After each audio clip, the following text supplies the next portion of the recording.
Not long as you're young. You know, you'd make a good Russian. I would make a good Russian. I'm Chance. And I'm Elizabeth. This video is about the effects of multiple items that were brought from the western to the eastern hemisphere. Items such as the tomato, potato, tobacco, and chocolate. And the Sith! Dun dun dun! The tomato is a major vegetable crop that has achieved tremendous popularity in the last century. It is grown in practically every country in the world, in outdoor fields, greenhouses, and net houses. The tomato plant is very versatile, and the crop can be divided into two categories. Fresh market tomatoes, which are concerned with and processing tomatoes, which are grown only outdoors for canning industry and mechanically harvested. In both cases, world production and consumption has grown quite rapidly over the past 25 years. Tobacco. Tobacco was first introduced to the Europeans in 1492 when Columbus landed in the Americas. Columbus wrote in his diary on October 15, 1492 that he observed an Indian getting in a canoe with food, water, and tobacco leaves. Use of tobacco spread rapidly among the Spanish colonists in 1531. Its cultivation began in Santo Domingo. Bartolome de las Casas observed the following year that the colonists were developing a strong dependence on tobacco and it was really hard to give up. Meaning it was addictive. Yeah, tobacco is addictive. Don't use that. Many researchers believe that the potato's arrival in Northern Europe spelled an end to famine there.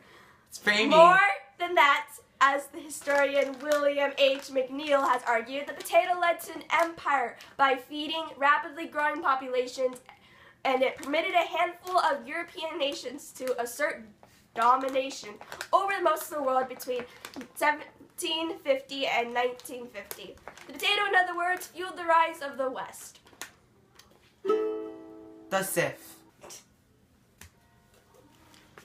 The French disease. Some historians believe that the disease was first made its appearance in the French troops residing in Naples, and the Italians called it morbus glacius, or the French disease. On the other hand, the French preferred to call it the Napolitan disease, or a disease from the Naples. Napolitan. It's the disease from the Naples. The social disease. References to the disease are present in history with many well-known persons succumbing to it. There is a term to social evil, and both syphilis and gonorrhea were social diseases, and the effort to combat them was a social hygiene movement. Social evil meant prostitution. Chocolate. Liz's family had chocolate until they ate it all. So, there's no more chocolate. So this little tube that had kisses in it will represent our chocolate.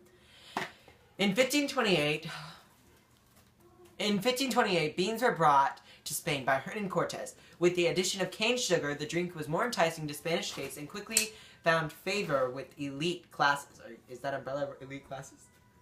Okay. And quickly found favor with elite classes.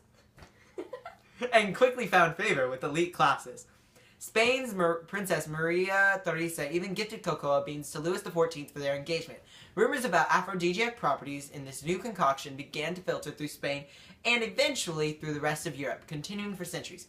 Casanova of Italy supposedly ate chocolate before engaging in lovemaking, and Madame du Barry reportedly gave it to all of her lovers. Well, this is our presentation on 5 items that were brought from the old world to the new world, or from the new world to the old world. I hope you learned something. You probably didn't because we're not very good teachers, but we had fun. Okay, well, this is Chance. This is Elizabeth. And we're out. What if I tell you that